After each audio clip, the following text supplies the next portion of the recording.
Let's know about concept mapping. ये visual tool है जिसमें नॉलेज को ऑर्गेनाइज और रिप्रेजेंट किया जाता है और इसमें नोट्स और लिंकिंग लाइंस के थ्रू कॉन्सेप्ट और रिलेशनशिप को डिस्प्ले किया जाता है। ये टीचिंग, लर्निंग, समराइजिंग और असेसमेंट में यूजफुल है। आइए इसके मीनिंग को जानते हैं। ये एक डायग्रामेटिक मेथड है of showing how ideas are related to each other. ये दिखाने का कि किस तरह से आइडियाज एक दूसरे से संबंधित हैं। इसे जोसेफ नोवाक ने डेवलप किया था और ये ऑस्वेल्स थियरी ऑफ मीनिंगफुल लर्निंग पर बेस्ड है। इसमें कॉन्सेप्ट्स को हिरार्किकली जनरल टू स्पेसिफिक वे में अरेंज किया जाता है। आइए इसके की फीचर्स को जानते हैं। की फीचर्स मीन्स क्वालिटी या विशेषताएं। इसमें कॉन्सेप्ट्स को सर्किल या बॉक्सेस में लिखा जाता है और रिलेशनशिप को लिंकिंग लाइंस के थ्रू शो किया जाता है और लिंकिंग फ्रेजेस कनेक्शंस को डिस्क्राइब करते हैं, जैसे lead two is a part of. ये लीनियर, रेडियल और नेटवर्क लाइक भी हो सकता है। ये इसके एग्जांपल को देखते हैं। ये एक नाउन का कॉन्सेप्ट मैप है जिसमें जनरल से कॉन्सेप्ट की तरफ हिरार्किकली कॉन्सेप्ट्स को अरेंज किया या आइडियाज को अरेंज किया। इसमें जो मेन टॉपिक है वो ऊपर है और जो सब टॉपिक्स हैं धीरे धीरे उनको नीचे की तरफ शो किया गया है। आइए इसके यूसेस को जानते हैं। इसमें कॉम्प्लेक्स कंटेंट को भी कंडेंस करने में मदद मिलती है into a clear and visual format और ये स्टूडेंट्स को अलाउ करता है कि आइडियाज में भी वो कनेक्शंस ढूंढ सकें and can be used at the end of a unit. इसको पार्ट के अंत में यूज किया जा सकता है so that we can highlight key concepts, ताकि की कॉन्सेप्ट्स को हाईलाइट किया जा सके, इंटर रिलेशनशिप को शो किया जा सके और हिरार्किकल स्ट्रक्चर ऑफ नॉलेज को रीइंफोर्स किया जा सके और डिस्कशन और रिवीजन को फैसिलिटेट किया जा सके। आइए इसके एग्जाम्पल को हम देखते हैं।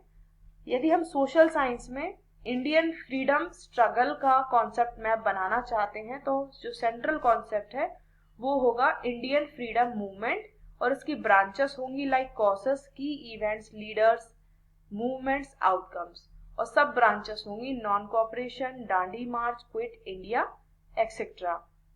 और स्टूडेंट्स इवेंट्स और लीडर्स को लिंक करके कॉन्सेप्ट मैप को बनाएंगे। आइए इसका यूज को जानते हैं किस तरह से इसको हम इवैल्यूएशन के लिए यूज कर सकते हैं। Use of concept mapping for evaluating understanding. ये एक डायग्नोस्टिक टूल की तरह यूज किया जा सकता है ताकि स्टूडेंट्स की जो प्रीवियस लर्निंग है या प्रायर नॉलेज को टीचिंग से पहले हम असेस कर सकें। इसको फॉर्मेटिव असेसमेंट में भी यूज किया जा सकता है ताकि हम लर्निंग के दौरान उनकी अंडरस्टैंडिंग को मॉनिटर कर सकें।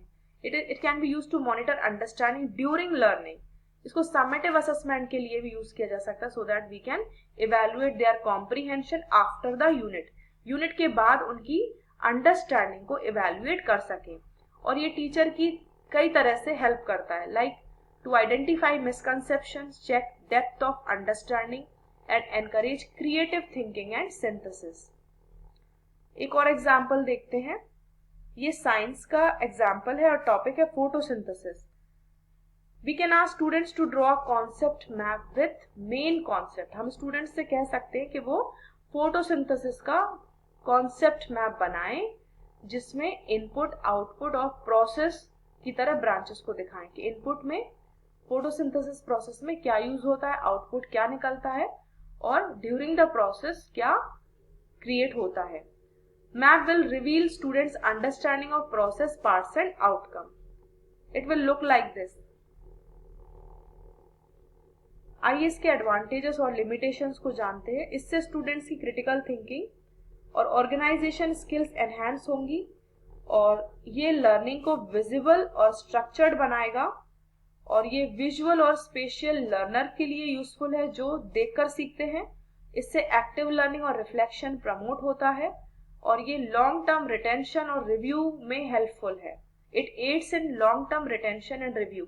इसका मतलब है कि वे कॉन्सेप्ट्स को लंबे समय तक याद करेंगे और उसको रिव्यू कर सकेंगे। इसके लिमिटेशंस ये हैं कि इसको बनाना टाइम कंज्यूमिंग है और उन स्टूडेंट्स के लिए डिफिकल्ट है जिनकी स्पेशल और राइटिंग स्किल्स पुअर है।